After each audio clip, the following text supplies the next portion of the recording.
In the beginning of The Prestige, we are introduced to two magicians who both represent a different perspective on the art of illusion. Art in and of itself can be represented as a duality. There are the mechanical, technical machinations to achieve your result, and there is the expressive, emotionally engaging aspect. Identity for an artist is what defines them. It's what they are recognized by and can internally be what makes them who they are as a person. With the art of magic specifically, the stakes of identity are shifted because while most art is meant to be a reflector of internal truths within the artist, magic is meant to be a deceptive art, misdirecting the identity of the person and instead focusing on the persona. In the third act of the film, Angier struggles with the acquisition of identity because he has tied his identity not to the world, but to his imagination, always chasing something just out of grasp, an unreachable obsession. If we look at the exploration of identity in The Prestige as a reflection of the bird trick in the beginning, we begin to understand how someone who devotes their life to deception finds meaning. The bird in the scenario is Angier, and to us as the audience, we don't know what the bird means.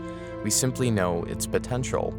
Its identity isn't quite yet revealed to us because it hasn't yet undertaken the personal journey to reach its prestige. In the first act of the film, Angier is the magician who, like Cutter in the beginning, is the orchestrator of the illusion, not the bird in the cage. Yet.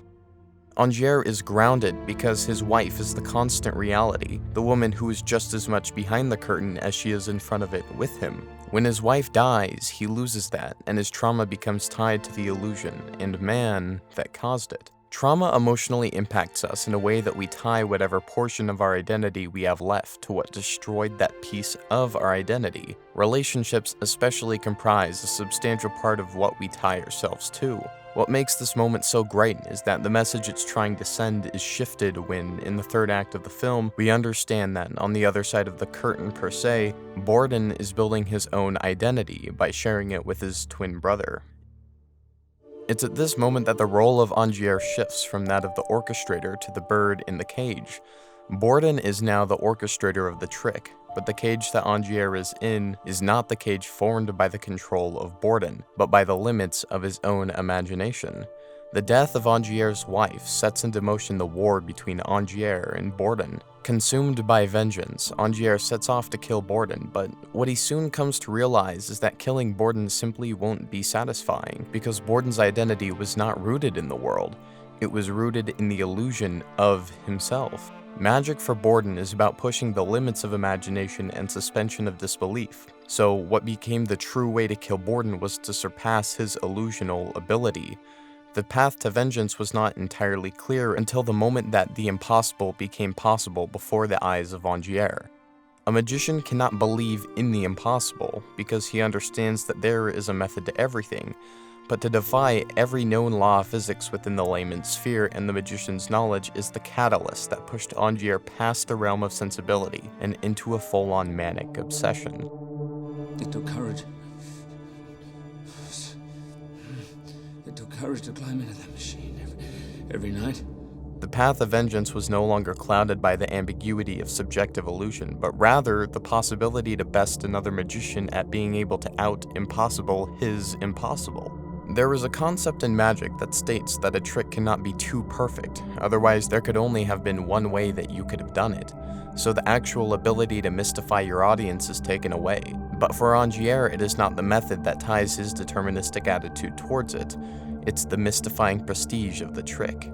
In fact, the very theme of identity when related to Borden's interpretation of the trick is mentioned explicitly when Olivia says she knew it was still Borden and not a double when he came out dying of the missing fingers. It's the same man.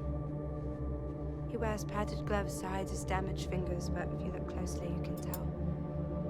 Angier was the one who caused those fingers to go missing. His emotional response to the trick was integrally tied to the death of his wife, so Angier needed to believe that it was Borden coming out of both doors for his pursuit of the impossibility to mean something more than petty competition. Angier's pursuit of impossibility took him outside the realm of magic and into the sphere of advanced science. Angier desired more than an illusion because his search of identity was defined by trauma and illusion. Using a double wasn't satisfying and he could take advantage of him. If he could present an illusion, but him himself know that it was real, then his peace could be achieved and his wife could be laid to rest. It no longer mattered what the audience thought. Angier needed to fool himself. Cutter warned Angier when he spoke about visiting Tesla because Tesla was more than a magician. He was a wizard, a person whose reach exceeds the grasp of society. Because society only tolerates one change at a time. After Angier commissions Tesla to build him a machine that can replicate the effect given in Borden's show, it fails multiple times. This can be seen as symbolic of Angier's own journey of self-discovery. His consumption with impossibility led him on a path he didn't know the way to until he found the answer he was least expecting. And through this, we are called back to the opening shot of the film.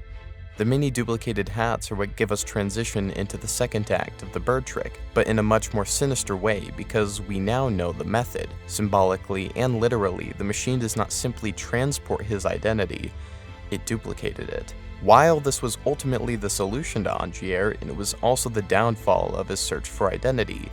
The hats show this because not only did the illusion mean Angier had to reinvent himself every time, it also meant he had to kill himself every time. In effect, it was ultimately more than what he bargained for. The prestige of the reinvention of Angier's identity happens not when it is performed by himself, but when it is performed for Borden.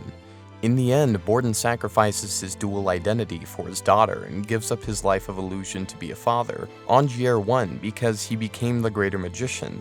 He successfully fooled Borden, but the way each character achieved solace in their identities was inherently different. Borden gave up illusion, while Angier became so consumed by his identity that it became indistinguishable from it. So will we give up the illusion of a staged identity and embrace the life we know is real? Or will we become consumed by the illusion of self-impossibility and drown from the death of false reality? Thank you for watching, and as always, stay thoughtful. Sorry.